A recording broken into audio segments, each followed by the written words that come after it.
А вот знаменитый казахстанский режиссер Адильхан Ержанов наконец-то может и сам поучаствовать в прокатной гонке. Его ленту «Ласковое безразличие мира» впервые показали в наших кинозалах. Как казахстанские зрители приняли фильм, которому рукоплескали Канны? Имя Адильхана Ержанова больше известно в Европе, чем в родной стране. Это вполне резонно, ведь из 7 полнометражных лент лишь «Ласковое безразличие мира» увидела прокат. Мнение уже я слышал. Положительные, отрицательные, об этом молчат. А так, да, были мнения, и мнения от простых зрителей, не критиков. Мне нравится, что есть такой диалог. Конечно, не было никакой рекламы, не было никакого продвижения.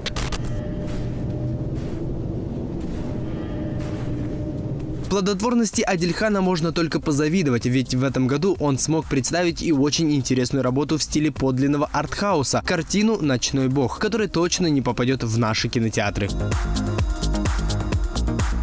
Адильхан завсегдатый различных фестивалей. Его любят приглашать в Канны, Пусан, Москву и другие киногорода. Успешные показы позволяют ему находить средства на новые работы за рубежом. Мой последний фильм – это проект, который рабочее название «Кондык». Называться он будет «Черный человек». Это фильм про следователя. Это детектив. Главные роли там сыграли Данияр Алшинов и Динара Бактыбаева.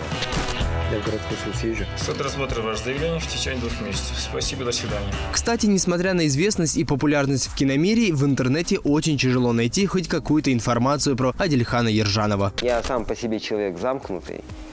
И мне кажется, выставлять свою личную жизнь где-то, это что-то вроде такого психологического стриптиза. Я к этому не готов.